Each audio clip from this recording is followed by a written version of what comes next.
Welcome to Business Talk on Business Tech with me, Michael Avery. And looking back at the last 18 months, it's truly remarkable no question that 2020 was a challenging, unpredictable and difficult year for most businesses. And I think while some effects of the pandemic have continued throughout 2021, I think it's safe to say the worst part of the crisis is over. And we see corporate leaders regrouping, they're assessing a new landscape, they're emerging from their bunkers and they're looking hard at their organizations and just trying to determine what actions need to be taken next. And the world, if you look at a recent report by EY, is now segmented into thrivers and survivors, it seems. And to talk about what CEOs are grappling with at the moment, I'm joined by Ajen Sita, EY Africa CEO. Ajen, great to have you back on the show. And so much has changed since we last spoke. You've just completed a global CEO survey. What are some of the highlights coming from that survey? As the world, as vaccination levels are growing, really to ask CEOs around the world, what's on their agenda? What are the things that they're dealing with? And what we're hearing consistently right across the globe is how do they seize growth opportunities? How do they set revenue and profit targets when everything they've understood or taken for granted over the last 20 months, has been turned on its head? How do they allocate capital? How do they handle things like digital transformation? So I think there are big questions that they're framing. And when you unpack it really comes down to 5 things that all companies are recognizing that they need to deal with. The first is, how do you close this trust gap that has emerged over the last 20 months between business, government, and society? And this is true across the world. The second is, how do we respond to a changing trade relationship that we're seeing, whether it's global trade or how companies are interacting with customers given the digital world we're in? The third is technology. And the pandemic has really brought forward all sorts of investments in technology and cloud, because we're really needing to serve customers in a digital way because everyone is remote. The fourth, I think, is around climate and sustainability. And it's not just because the COP event is happening this year. I think this has been on the agenda, and the pandemic at some level has really forced us to think about our relationship with the environment. And then lastly, and I still think most importantly, is about people. And as much as we've talked about trade and technology and digital, people remain at the center. And thinking about things like skills and growth and hybrid work is really what's challenging most of our companies around the world. Fascinating. If you place those 5 within the context of looking for growth as CEOs, and how do they allocate capital in a way that then puts people first and front and center? You've got your team through the pandemic. People are now working remotely or now slowly coming back into the office. How do you invest in them? How do you think about transformation? All of these big questions that are swirling around. Within that, I'm sure there are a lot of challenges as well still. What are your observations of what challenges companies are facing in the market today? So, Michael, I think, generally you've seen, and perhaps at some level with the pandemic, companies have been really forced to move towards cash preservation. They've been wanting to see out this period of lockdown and challenge that everybody's in. And I think that has forced a high degree of short-termism. So people are focused on what they can produce in the immediate, and we haven't had enough of thinking about how do you create long-term value. So I'd say short-termism is one of the biggest challenges. The second is really about this growing inequality that we're seeing. You're seeing it, in the way capital is either allocated, in the way people have access to opportunity, access to jobs and access to skills. And companies are having to, are challenged by that because it impacts where you're going to get your future customers from. I'd say the third area that companies are also struggling with is that there's a growing divergence starting to happen, and it's accelerating between how the market values a company on some of its traditional metrics produced by historical accounting, and the sort of growth in the intangible value. How do you value its customer base? How do you value its supply chain? How do you value its brand or its trust position in the marketplace? And all of these, there are no rands and dollars that are put to it, but there's significant trapped value in these things. And I think people are trying to find a way to unlock and untap this so they can get onto the growth path again. I was chatting to your colleague, Sandra DeToy, about exactly this issue of capital allocation. And so interesting to see how many people, how many key decision makers, business leaders are still trying to analyze their business through a spreadsheet and not really looking holistically at their capital allocation frameworks to say, well, right, where do we need to be holding back at this stage of the cycle? We've perhaps saved pulled some key costs out of the business, and we can invest a bit more now. But what does that mean in terms of that framework that you just sketched out around, the challenges that are present in the world today? And I think sometimes it can be a little bit overwhelming for business leaders. You've just introduced a new division called EY Parthenon, and had Paul O'Flaherty talking about it. Does the market need another strategy business right now? What was the thinking behind EY Parthenon? Well, Michael, if you start from a perspective that says post-pandemic and some of the challenges that companies are experiencing, you can see that there are big questions being asked about purpose. What does the company stand for? How do people identify with it? Where is it going? The questions about its digital investments and technologies. People are concerned about disruptive innovators.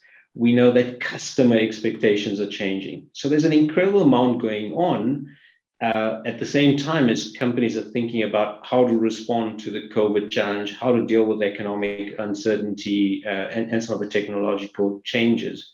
So you find yourself in a position where you're not just changing one thing, you're actually needing to look at everything.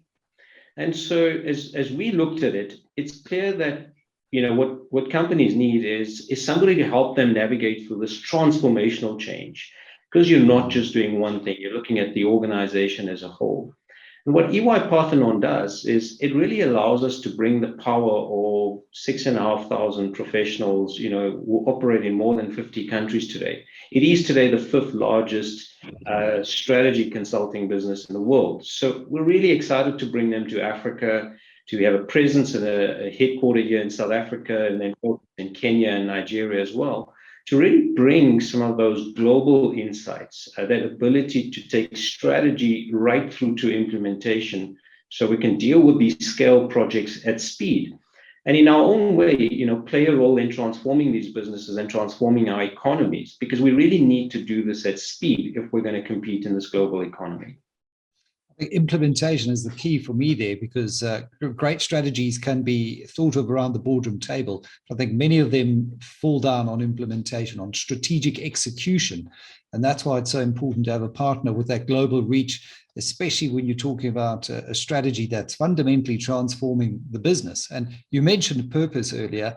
That seems to be a key area where businesses are transforming. More companies seem to be talking about defining your purpose. Why do you see this as so important today?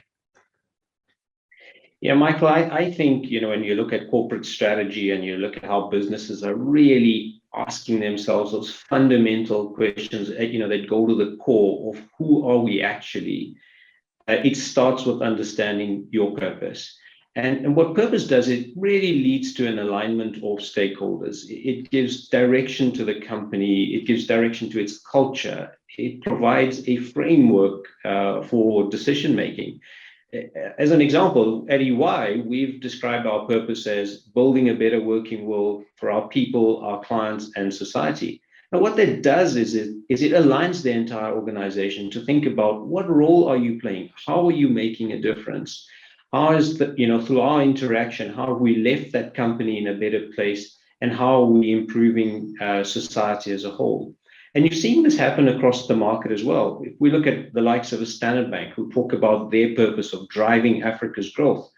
So we're seeing recently a launch of a new strategy. We're seeing investments across the continent and a real persona around their role in context of Africa. Closer to home, something like a Discovery that talks about its purpose of making people healthier and enhancing and protecting lives. I think through this pandemic, we've seen them live that purpose. We've seen it come to the fore, as many of us have been impacted. So there's no question that what purpose does is it drives strategic discipline, and it's one of the most important drivers of long-term value and long-term profit. And speaking of long-term value, Business Tech ran a poll ahead of Paul's podcast on the following question, and I think it's important just to recap here. We asked, what is the most significant benefit of pursuing initiatives that create long-term value? And there were several options: improved brand reputation and trust, improved customer acquisition and retention, attracting new different investors, improving the ability to drive innovation, very, very important, or attracting the best talent. And overwhelmingly, I think 44% of the respondents said it's about improved customer acquisition and retention. Now, purpose is also about the long term. And I know that EY has been talking about this idea of companies shifting from short-term results to creating more long-term value. Just define what LTV is and why long-term value is so critical at this juncture as we emerge from the pandemic. Yeah, Michael, as I said, if we look at the last 20 months of the COVID pandemic, everybody became very short term, and we looked at cash preservation and profitability in the short term. But what we know is that long-term value is really about how do you ensure the sustainability of the business over a longer period of time? How do we prepare that business for future shocks so that we know that these things are going to happen, more and more as we go forward? In the past, we thought that disruptions only came from things like technology and business models that changed. That's all we spoke about. But now we know that these shocks are coming from elections, that take place. They're coming from climate events, or they even come from a pandemic. So it's critical that, in defining this idea of long-term value, every company starts with first purpose, so defining what purpose is. And then it's about focusing on a broader set of stakeholders. Going beyond just your shareholders and their financial needs. As the survey even showed, one of the benefits is around customers and customer attraction. And we talk about long-term value really being measured with 4 levers. The first is financial. So looking at performance, productivity, investments, and these are things that typical shareholders are interested in. But it's also about the customer. What is the churn in the organization? What is the margin you're getting? What is the share of wallet or the satisfaction of those customers, right? The third is what is the role the company is playing in context of society as a whole? And if there's one thing that has stood out through the pandemic and the last 20 months, is that society is expecting large companies to step in and fill the gaps that government has created. Even in our own country, we saw the vaccination program go very slowly in the start. And when the corporates got involved, we've seen a significant acceleration. So society expects companies to get involved. And so the question becomes, what is your relevance in context of society? Talk about things like climate, sustainability, or even jobs. And the man in the street today is interested in this because they'll make purchasing decisions based on that. And the fourth measure is really around people. There's no doubt that companies need to take far more seriously these issues around diversity, social inclusion, careers, skills. We can't leave it up to government to produce the skills that we need. We actually need to get in there and create it if we want to compete and be successful. Conversation I was having with Sandra as well about women in M&A and women in corporate finance. And it's amazing how far we've come. There's still a long way to go. But I recall in the mid-2000s walking into a big investment bank and sitting down for a meeting, and there were only white men around the table. We need to recognize that we have come some way from that, but it is still far too dominant. And you need that diverse worldview.